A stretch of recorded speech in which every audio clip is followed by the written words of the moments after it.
Queremos que el Señor aumente nuestra fe aquí en María Evangelizadora Radio, un pedacito de cielo en tu hogar. Nos complacemos en presentar Crece en tu fe con nuestro hermano Américo Tejada. Que nunca olvide tus promesas. Saludos en este glorioso día y bendiciones a los hermanos creyentes que escuchan María Evangelizadora Radio, que están sedientos de la palabra de Dios. Les envío un saludo a su hermano Américo Tejada de la parroquia San Simón Stock San José, que está localizada en el Bronx y pertenece a la Arquidiócesis de Nueva York. Estamos aquí todos los miércoles de 4 a 5 p.m. y los sábados de 9 a 10 a.m. hora de Nueva York. En este segmento de estudio bíblico titulado Crece en tu fe, estamos estudiando el Evangelio según San Mateo. La palabra evangelio, de procedencia griega, significa originalmente la buena noticia y se empleaba para designar la recompensa que se daba al portador de una buena nueva o el sacrificio de acción de gracias que se ofrecía por ella. El apóstol Mateo escribe desde la Palestina para un público de judíos o de cristianos venidos del judaísmo. Luego, un público que conocía el de Dios, el Antiguo Testamento, y que vibraba de sus expectaciones mesiánicas. Porque en los orígenes de la iglesia primitiva, la regla de fe se encontraba en la enseñanza oral de los apóstoles y de los primeros predicadores. Andando el tiempo, se sintió la urgencia de consignar por escrito las enseñanzas del maestro y los rasgos sobresalientes de su vida. Y eso fue lo que hizo el apóstol Mateo. Estamos en el capítulo 13 del Evangelio según San Mateo, que habla del tesoro escondido. Pero antes vamos a comenzar con una oración. Lo hacemos en nombre del Padre, del Hijo y del Espíritu Santo. Señor, que todo lo que hagamos este día inicie con tu bendición y termine con tu ayuda. Que todo lo que digamos este día sea motivado por tu amor e inspirado por tu gracia. Que nuestras obras de este día reciban tu inspiración y perduren en tu paz. Todas estas cosas, Padre Celestial, te las pedimos en luz y poderoso nombre de tu Hijo Jesús, que vive y reine en uno del Espíritu Santo, quien es Dios, por los siglos de los siglos. Amén. Los créditos de estudio bíblico son dados al Padre Félix Trux, al Padre Silvano Fausti, a la Biblia de Jerusalén y a la hermana Evelyn Morán y su ministerio de música. A los hermanos y hermanas que viven en el Bronx, para invitarlos a nuestro ciclo de oración en la parroquia San Simón Stock San José, que está localizada en el 2191 Valentine Avenue, esquina calle 182, comenzando con la misa a las 6:30 p.m. todos los viernes por la noche. Decíamos que estamos en el capítulo 13 del Evangelio según San Mateo, el versículo 44, donde se lee que el Señor Jesús dice: va, vende todo lo que tiene y compra el campo aquel. Los verbos están al presente. Toda decisión se realiza en el presente, aquí y ahora. Para obtener el campo hay que venderlo todo. No es que se vote o se invierte para adquirir lo que vale, uno no pierde nada, más bien lo gana todo. Es la decisión de los creyentes al seguir a Jesús. Ante la sublimidad del conocimiento de Jesús, su Señor, el apóstol Pablo considera como pérdida todo lo que antes tenía como negocio. Ha sido conquistado por él y corre para conquistarlo. Lo anuncia en Filipenses capítulo 3. En el versículo 45 se lee: es semejante el reino de los cielos a un mercader que anda buscando perlas finas. Allá, un agricultor que cumple su trabajo cotidiano. Aquí, un entendido que sabe qué es lo que busca, aunque nunca lo ha visto. Solo lo ha entrevisto en el brillo de cada luz, que todavía no es la que busca.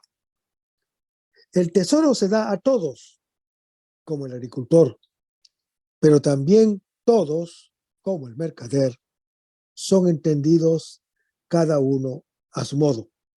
En efecto, hermano que me escuchas, cada uno busca, aunque sea en secreto, una belleza única que ha encantado desde siempre a su corazón. Nos ha creado para ti, Señor, y nuestro corazón está inquieto hasta cuando descanse en ti. La insaciabilidad de nuestro deseo, que es hambre que no se sacia con nada, testimonia que nuestro apetito es infinito, es apetito del infinito. El que es capaz de Dios no se puede llenar de nada que sea menos que él mismo. Hermanos, el hombre es deseo de lo imposible, porque está hecho para lo imposible. El único alimento que los hacía. Y en el versículo 46 se lee: al encontrar una perla de gran valor, va y vende. Aquí los verbos subrayan más el hecho que la acción. Se indica la decisión. El que habla ya lo ha hecho. Su alegría no cambia para ser un luto e invita a la danza a quien escucha. Y el versículo 47 se lee: es semejante el reino de los cielos a una red. Hermanos, el reino es semejante no solo a una semilla que germina, sino también a una red que saca al hombre del abismo y lo lleva a la luz. El discípulo, pescado por Jesús, está llamado por su parte a convertirse en pescador.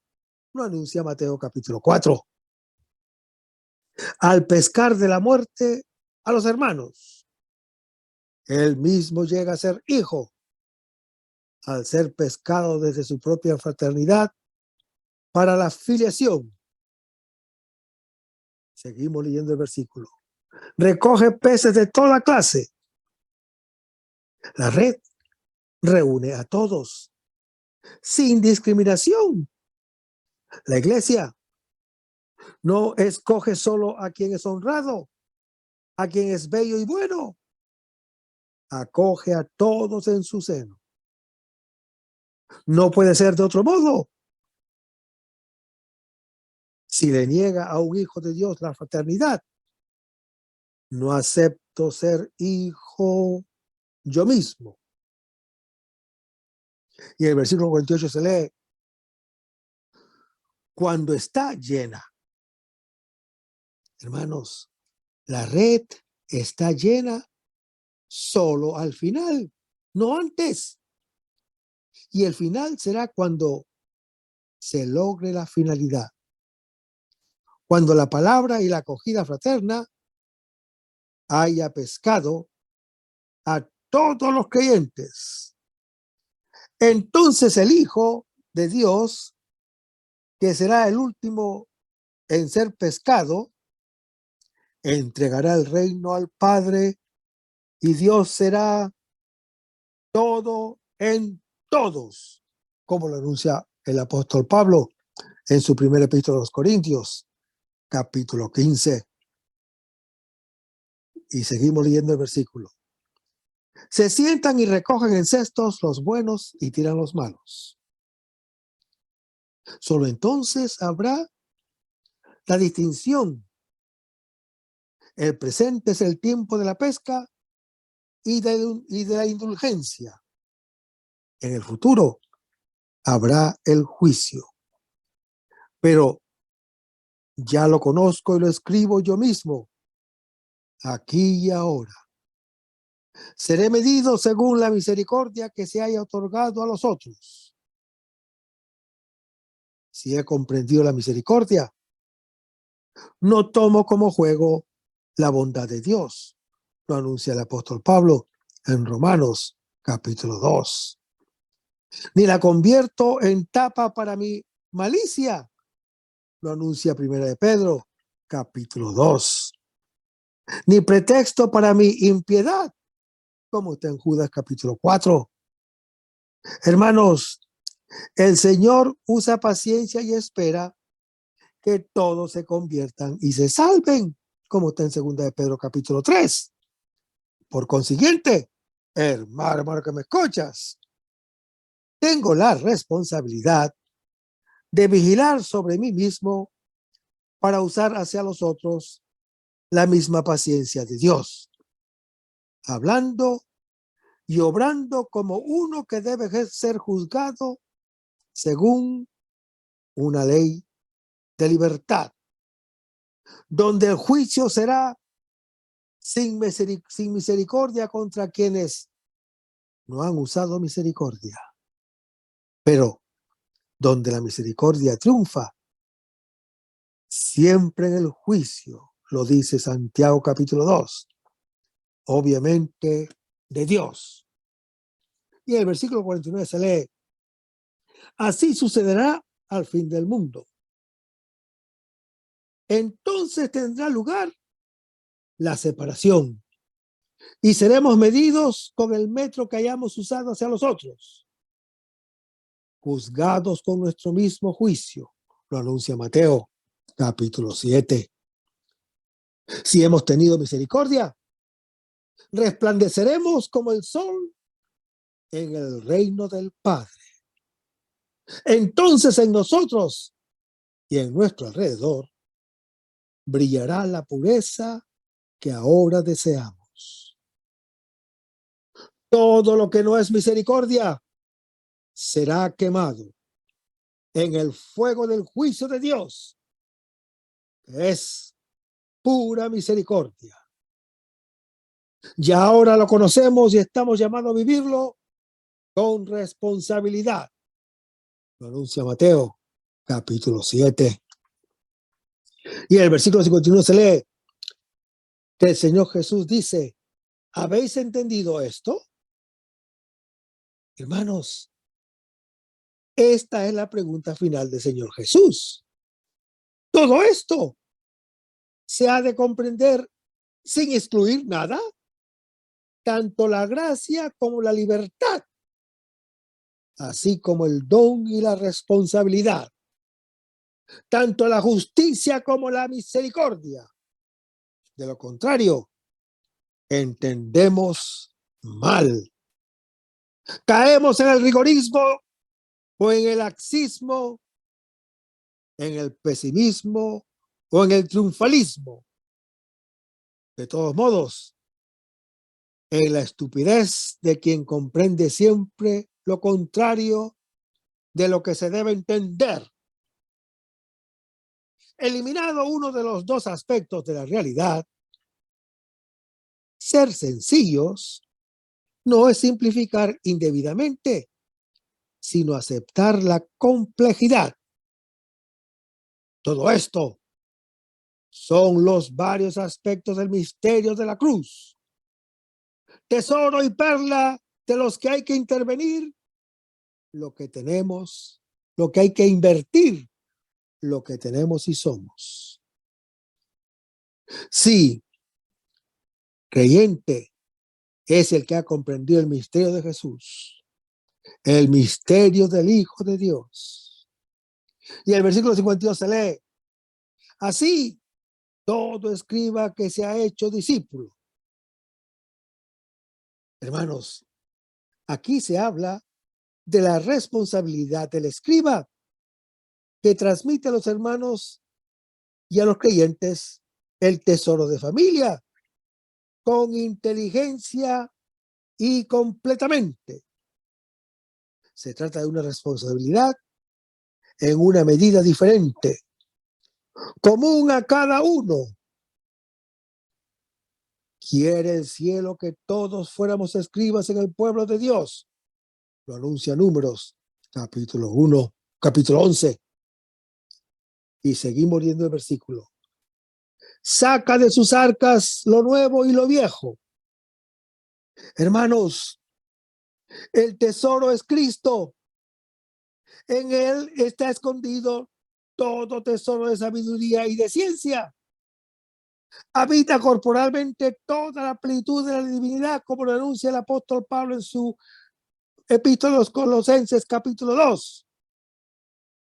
El escriba, ante todo, está preocupado por la novedad que está en él. El novísimo, el omega, porque es el alfa de todo. En su luz capta la verdad de las promesas antiguas si es necesario conocer las promesas para comprender su cumplimiento. Ignorar las Escrituras es ignorar a Cristo, lo dice San Jerónimo. Con mayor razón, hay que conocer el cumplimiento para conocer la promesa. Hermanos, ignorar al Señor Jesús es no comprender las Escrituras. Repito, si tú y yo no conocemos al Señor Jesús, no conocemos las Escrituras. Y la única manera de conocer a Jesús es conociendo las Escrituras. Hermano que me escuchas, por favor, no digas que conoces a Jesús si no conoces las Escrituras. Él es el que quita el velo de la lectura del Antiguo Testamento. Lo anuncia 2 Corintios capítulo 3. Las cosas antiguas se comprenden yendo hacia atrás, con el ojo hacia adelante, hacia la novedad de Jesús. Además, hermano que me escuchas, hay siempre una novedad que brota precisamente ahora. ¿No te das cuenta? Lo anuncia Isaías capítulo 43. Es el Señor que viene bajo la vestidura del último entre todos. Lo anuncia Mateo capítulo 25. El escriba, en la luz de lo que sabe, lo conoce y ayuda a los otros a hacer otro tanto.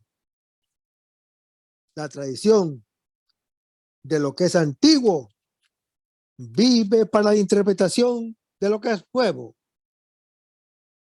Ay del que se queda en la tradición sin abrirse a la interpretación. Ay de aquel que mira la promesa de Dios sin discernir cómo se realiza aquí y ahora.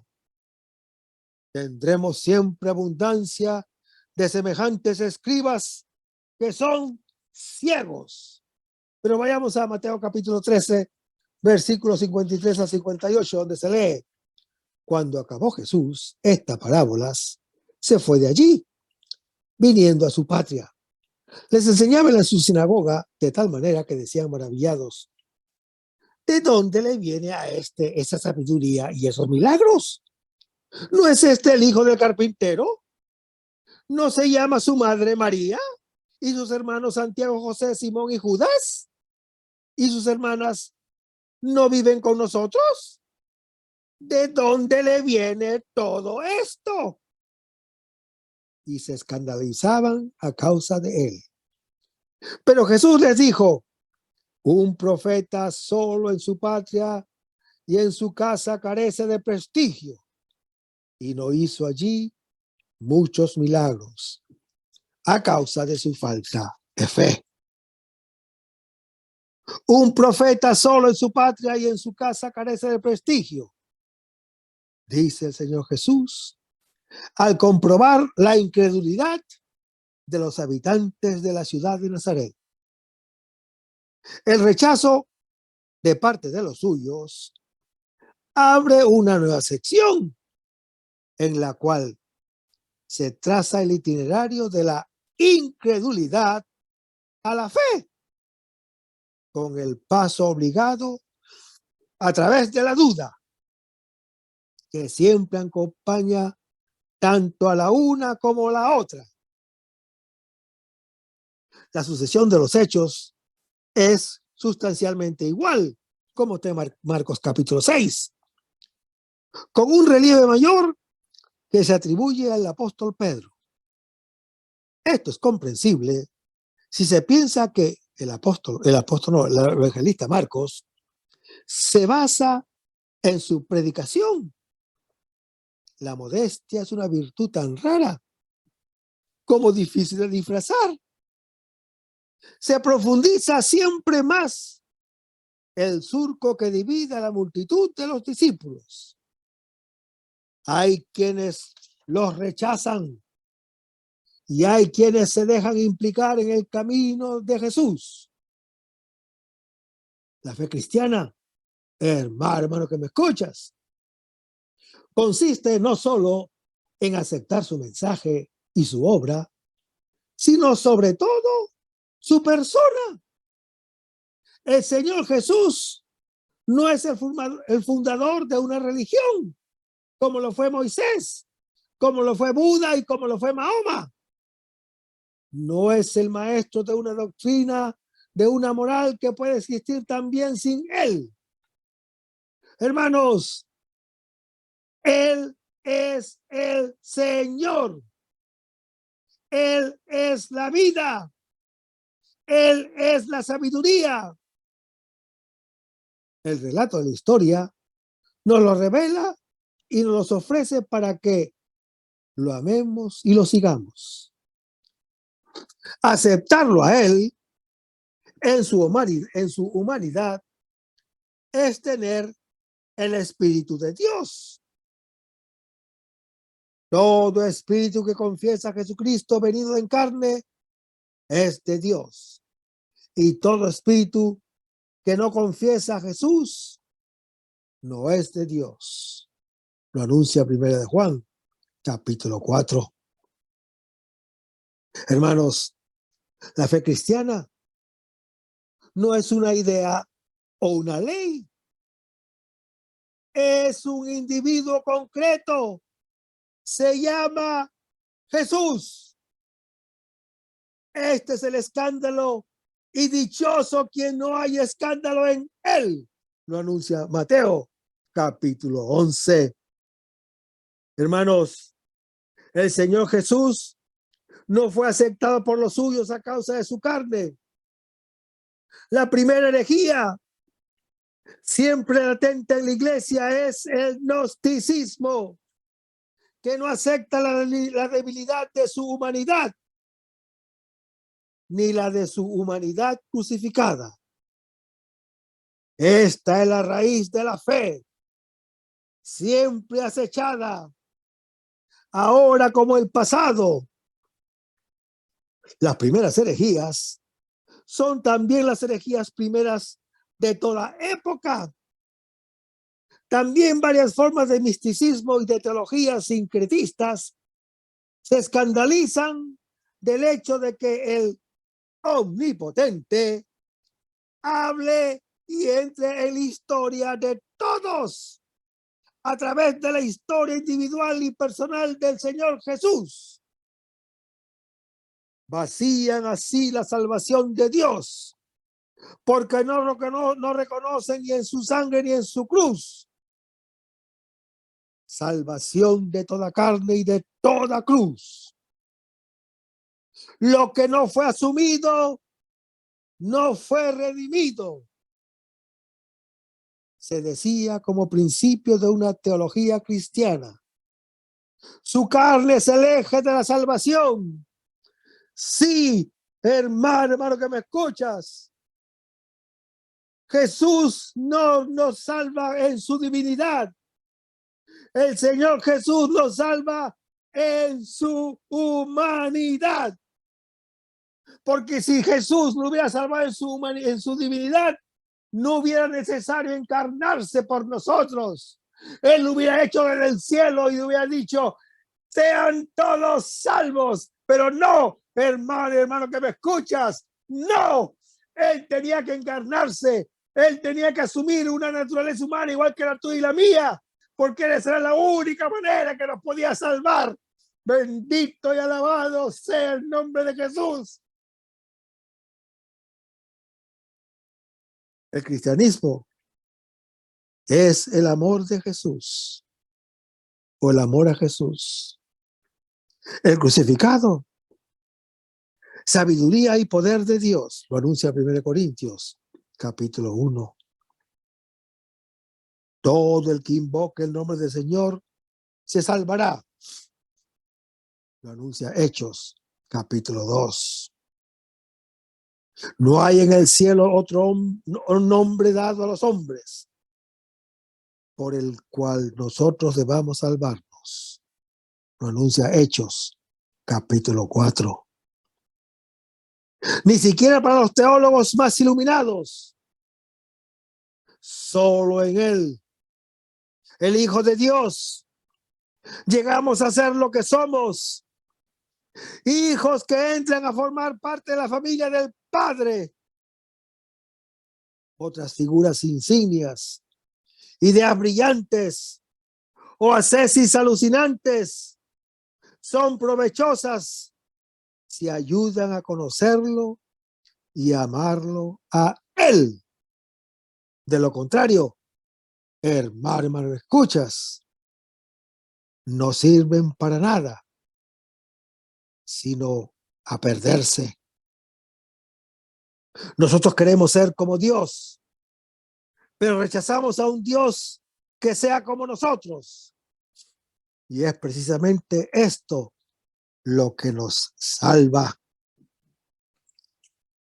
El rechazo de Nazaret, detrás del cual se perfila el que los otros israelitas, queda como profecía perenne para la iglesia.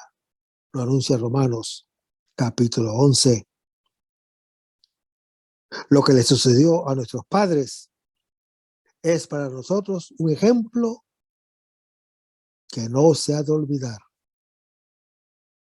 para que no nos suceda algo peor. Lo dice 1 Corintios capítulo 10. Hermanos, el Señor Jesús crucificado, escándalo para los judíos y necedad para los gentiles, es sabiduría y poder de Dios. Lo anuncia 1 Corintios capítulo 1, que salva a todos los creyentes. En efecto, hermano que me escuchas, todo creado por medio de Él y para Él, lo anuncia Colosenses capítulo 1, encuentra la propia identidad en Él, que es la vida de lo que existe, como lo anuncia Juan capítulo 1. La iglesia no ha de dividir lo que Dios ha unido, lo anuncia Mateo capítulo 19. La primera tentación diabólica es la de separar la palabra de la carne para obtener una palabra vacía y una carne sin sentido. Y en el versículo 53 se lee: cuando acabó Jesús estas parábolas. Es el final estereotipado de los discursos del Señor Jesús. El escenario de las parábolas es el lago de Galilea, en los alrededores de Cafarnaúm, centro de actividades antes del viaje a Jerusalén. Y el versículo 54 se lee: viniendo a su patria, el Señor Jesús vuelve a Nazaret, donde José se había retirado a su regreso de Egipto, como está relatado en Mateo capítulo 2. Aquí experimentó una paradoja más frecuente de lo que parece. Precisamente los suyos lo rechazan, como está en Marcos capítulo 6 y Lucas capítulo 4. Seguimos leyendo el versículo 54. Les enseñaba en su sinagoga. Hermanos, en la sinagoga de Nazaret, Jesús había aprendido la palabra. Ahora enseña como persona conocida por lo que ha realizado en otras partes, como lo anuncia Lucas capítulo 4. La sinagoga es suya. Ya la iglesia del apóstol Mateo se ha distanciado de ella. Y seguimos leyendo el versículo. De tal manera que decían maravillados: existe un estupor inicial que en lugar de abrirse al misterio, se cerrará en el prejuicio. El asombro es principio de sabiduría. Quien no se asombra no comprende nada de lo nuevo. Es decir, no comprende. Y seguimos leyendo el versículo 54.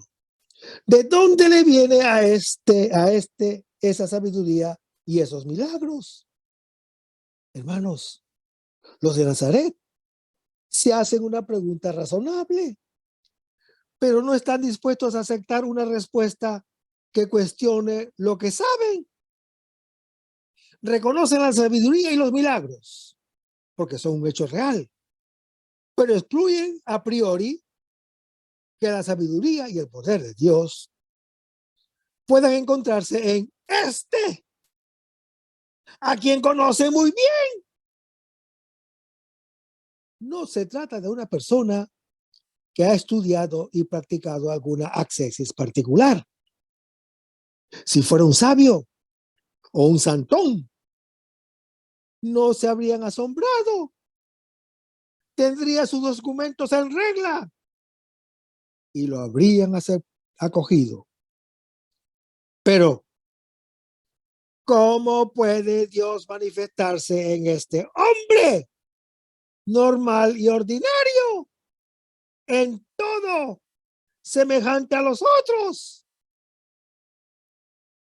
Hermanos, nosotros quisiéramos ser semejantes a Dios, como lo imaginamos nosotros, pero no aceptamos a un Dios semejante a nosotros. Quisiéramos que Él y nosotros fuéramos distintos de lo que somos.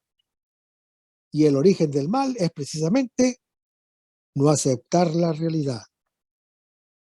Nosotros, hermano que me escuchas, por lo general, creemos en Él porque no lo hemos visto y lo pensamos como nos agrada más. Pero si lo viéramos tal como era, le creeríamos. Si viniera ahora aquí, mientras leo el Evangelio,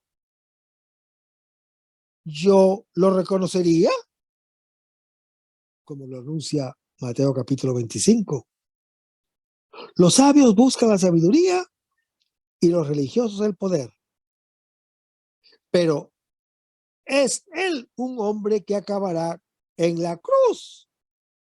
Es ese Dios que uno se imagina sabio y poderoso a su modo y a quien jamás ninguno ha visto, se manifestó precisamente en la carne del Señor Jesús.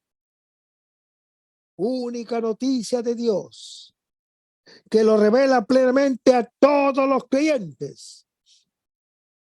Y en el versículo 55 se lee que se hacen esta pregunta: ¿no es este el hijo del carpintero? En la realidad, no lo es. Lo podemos leer en Mateo capítulo 1. Si consideran como obvias cosas que no son verdaderas, pero la mentalidad común. Si Jesús fuera hijo de algún personaje insigne, sería más creíble. Pero es hijo de un carpintero y él mismo es carpintero, como lo dice Marcos capítulo 6. ¿Qué pretende ser? Y seguimos leyendo el versículo. ¿No se llama su madre María? Se pueden conocer cosas verdaderas sin comprender su misterio. Y seguimos leyendo el versículo. ¿Y sus hermanos? La tradición cristiana ha creído que estos hermanos sean primos, usualmente llamados con ese nombre o, como máximo, los hijos de un matrimonio anterior de José. En el siglo pasado, por prejuicios contra la virginidad, se abrió camino la opinión de que María tuviera otros hijos. La búsqueda de la verdad, se sabe, se perjudica siempre a causa de los propios intereses. Y en el versículo 56 se lee: ¿de dónde le viene todo esto? Se recalca el interrogante, que no encuentra respuestas plausibles, porque tropieza contra la carne del Señor Jesús, que se hace conocer solamente en el Espíritu Santo, como lo anuncia 2 Corintios, capítulo 5. Se escandalizan de que estas cosas divinas se encuentren en este, a quien conocen. Si se hallara en otro, podría pensarse que sí. El escándalo es la humanidad de Jesús. Pero la encarnación, que es principio de salvación, es el centro de nuestra fe. Y en el versículo 57 se lee, y se escandalizaban a causa de él. Hermanos, aceptar o no su humanidad es acoger o no el don de Dios. En él habita corporalmente toda plenitud de la divinidad. Lo anuncia el apóstol Pablo en Colosenses capítulo 2. Y seguimos leyendo el versículo. Un profeta solo en su patria y en su casa carece de prestigio.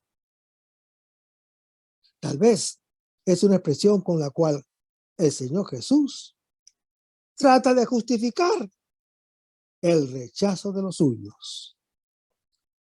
Se tiende a salvaguardar lo que se conoce. Se concede un margen de misterio solo a lo que se ignora.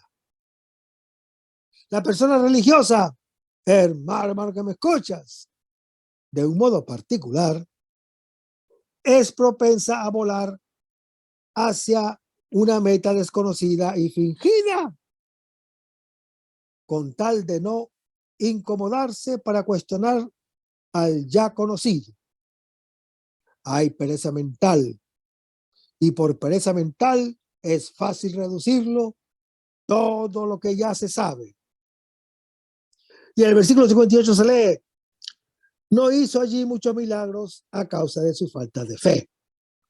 El milagro está en conexión con la fe, la cual incluso la obtiene en el centurión, Marcos capítulo 8. El paralítico y la hemorroísa, Mateo capítulo 8.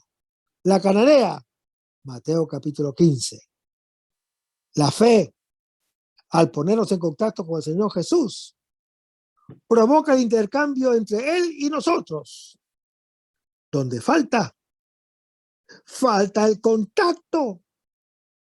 Se trata de un acto libre que suscita el asombro del Señor.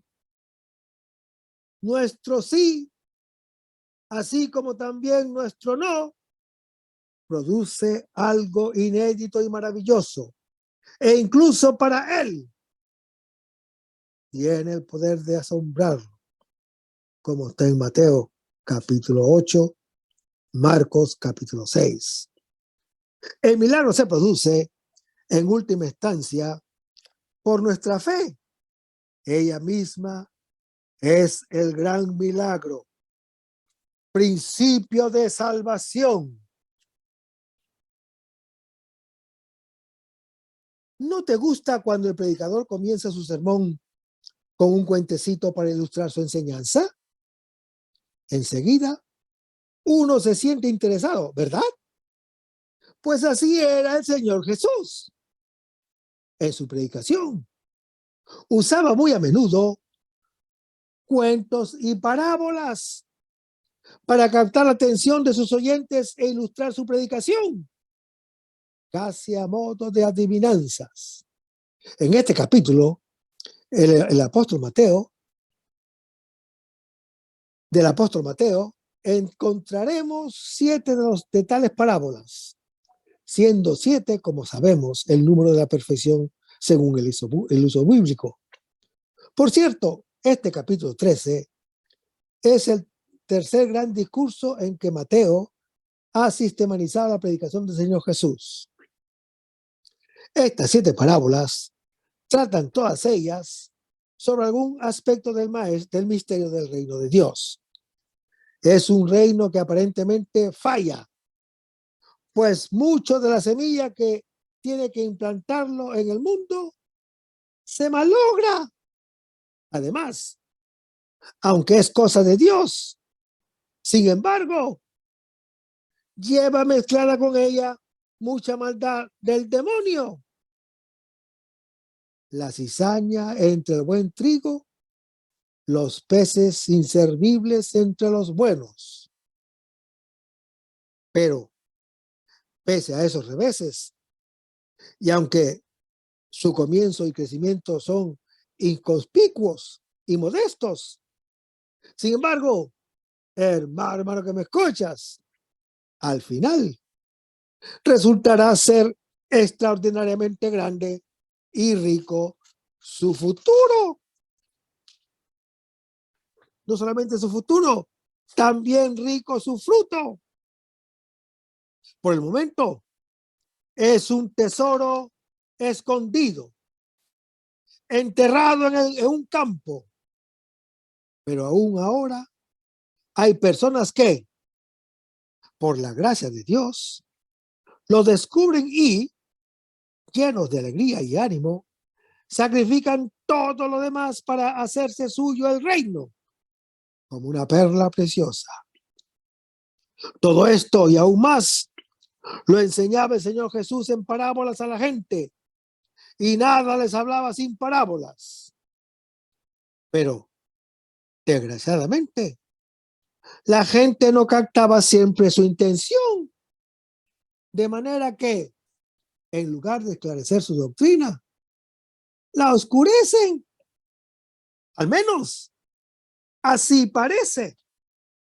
Pues en este capítulo, el Señor Jesús dice una cosa desconcertante. Por eso les hablo en parábolas, porque viendo no ven y oyendo no oyen ni entienden, porque a ellos no les está dado el conocer el misterio del reino de Dios. Pero, ¿qué puede significar todo esto? ¿Usa el Señor Jesús las parábolas con el propósito de despistar a sus oyentes? Entonces, diríamos, la culpa de que no llegaron a entenderle y creer en su mensaje la tiene el Señor Jesús, no ellos. Pero esto, hermano que me escuchas, desde luego, es imposible. Entonces, ¿qué? En Oriente, aún hoy día, los maestros de Zen y Yoga y otros sabios empiezan su instrucción con un cuento a modo de adivinanza. Así tratan de estimular la propia reflexión del discípulo, pero solo el que está bien dispuesto de corazón podrá dar con la solución. Así también hacían los maestros de Israel. Por ejemplo, el profeta Ezequiel en su capítulo 4 y 5 y en sus capítulos 12 y 17 y en muchos otros lugares propone gestos misteriosos y adivinanzas simbólicas que solo los bien intencionados pueden comprender. Así también el Señor Jesús. Él propone su instrucción en forma simbólica y los que están bien dispuestos interiormente recibirán la luz del Espíritu Santo para entender lo que quiere decir y enriquecerse con ello. Pero los que tienen el corazón entenebrecido, con rabia y mala voluntad, no podrán recibir esta luz. Y así, no solo no se enriquecen con la enseñanza, sino aún pierden lo poco que tenían. Pues los judíos tenían la revelación del Antiguo Testamento, que era incompleta, por no ser más que preparación a la plena revelación del Señor Jesús. Luego, cuando rechazan el mensaje del Señor Jesús, pierden aún el correcto sentido de lo que leen en Moisés y los profetas. Por eso dice el Señor Jesús, al que tiene, es decir, buena voluntad, se les dará, es decir, comprensión de su mensaje, y les sobrará, es decir, para compartir con otros. Pero el que no tiene, es decir, buena voluntad, se le quitará aún lo que tenía, es decir, la revelación del Antiguo Testamento. Después el Señor Jesús cita un texto muy fuerte de Isaías que dice, escucharéis bien, pero no entenderéis, pues se ha embotado el corazón de este pueblo, no sea que vean y yo los cure, como lo anuncia Isaías, capítulo 6. Pero, ¿a qué viene todo esto? ¿Sabe para qué viene todo esto?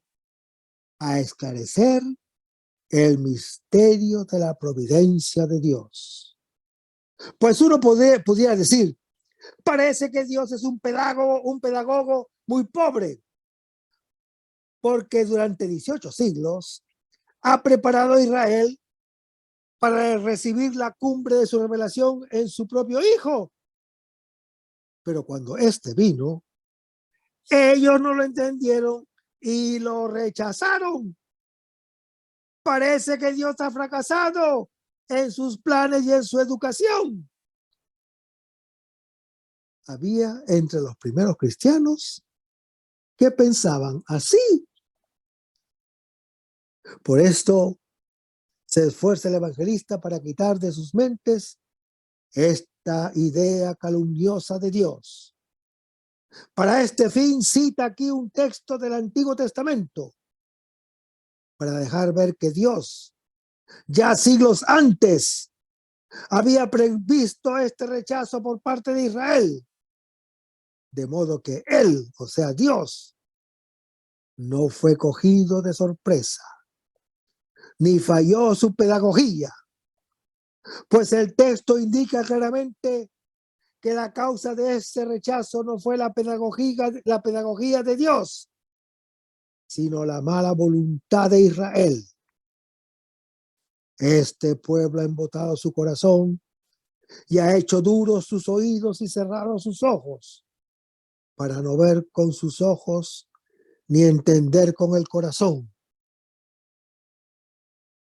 Hermanos, la parábola del sembrador originalmente tiene el propósito de contrastar la incredulidad con la fe en el Señor Jesús, el rechazo de su palabra con su acogida.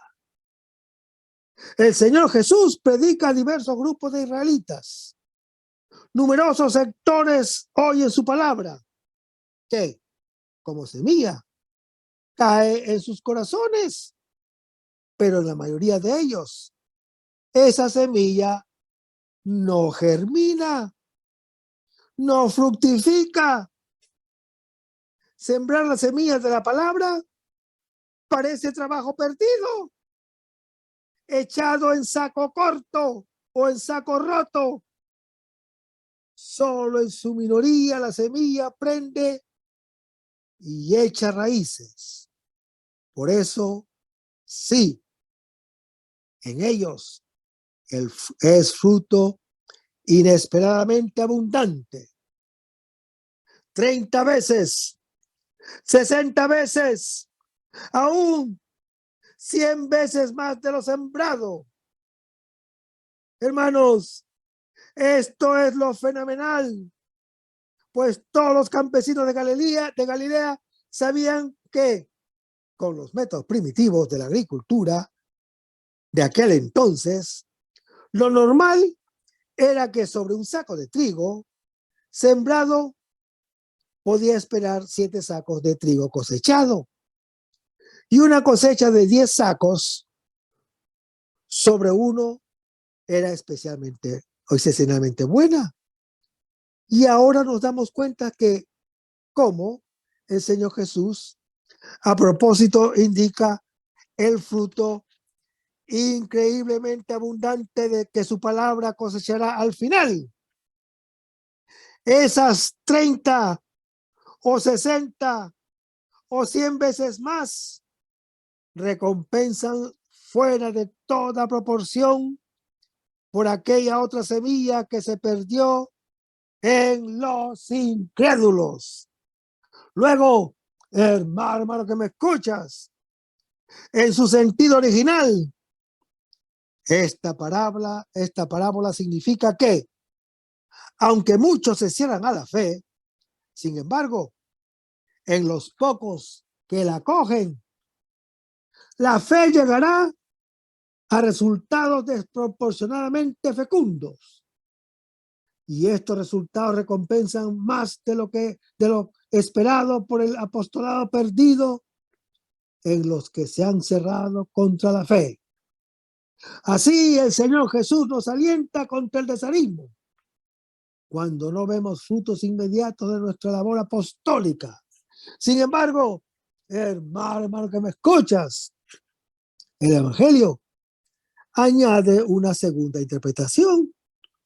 En ella ya no se opone incredulidad a fe y esterilidad a fecundidad, sino en esta segunda interpretación se contrastan más bien diferentes grados de fe en los que se dicen creyentes.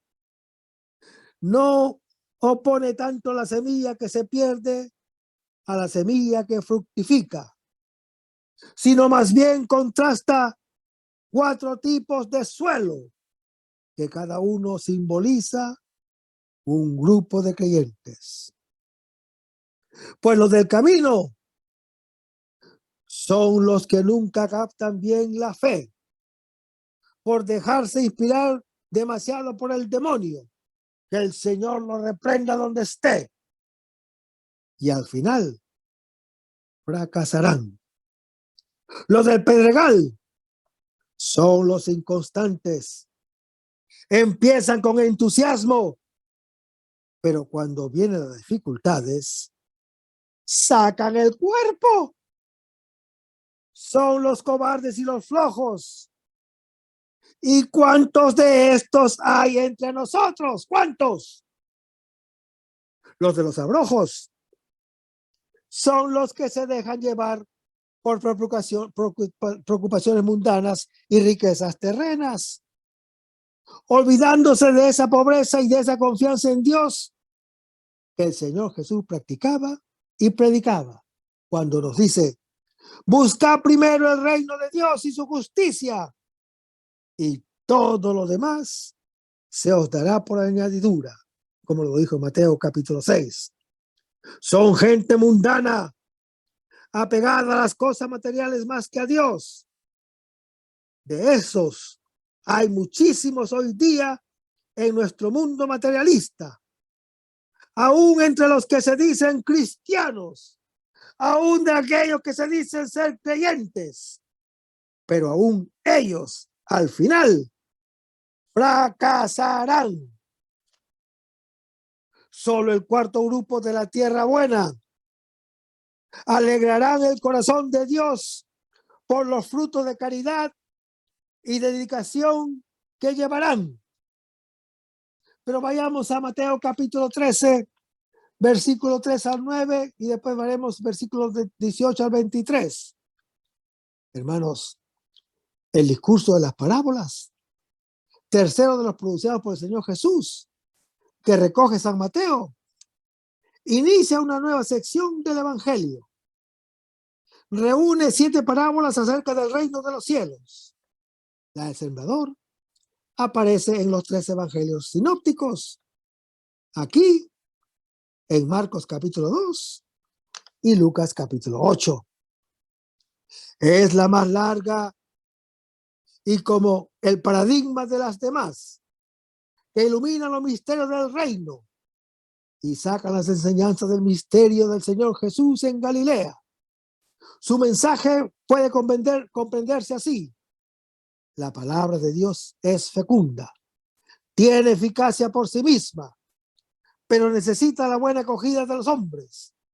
cuando se recibe, fructifica en mayor o menor medida, según las disposiciones personales.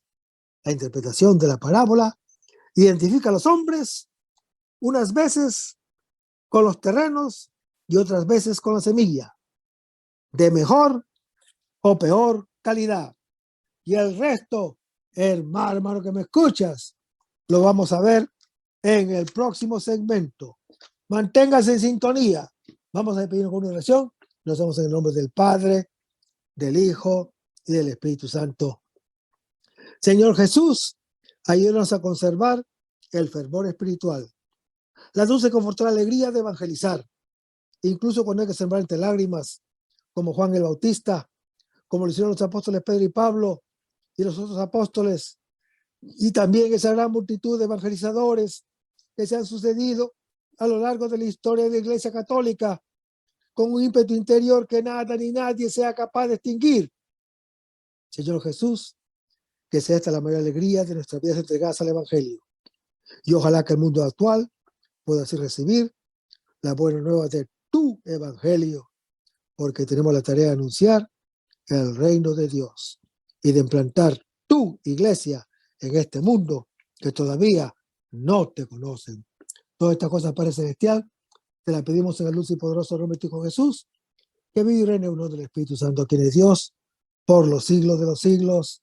Amén. Hasta el próximo segmento.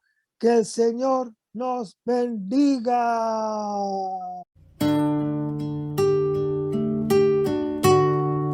Aumenta mi fe, Señor, aumenta mi fe. Aumenta mi fe, Señor, aumenta mi fe. Que nunca olvide tus promesas, que nunca olvide tus palabras, que Él lo crea, que no lo dude jamás. Tu palabra me dice, todo el que pide se le dará. El que toque a la puerta se le abrirá. Todo es posible para ti,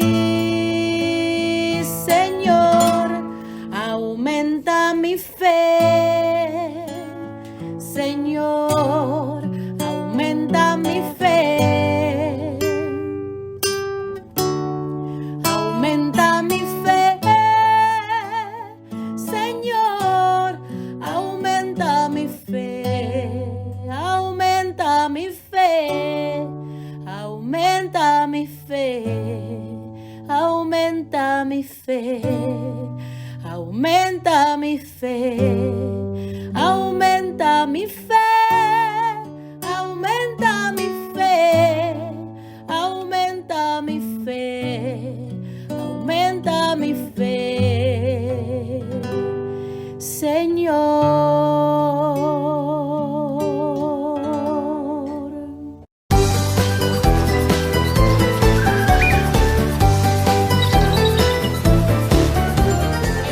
María Evangelizadora Radio. Un pedacito de cielo en tu hogar. Evangelizando para el mundo. 100% católica. Sí, yo estoy aprendiendo.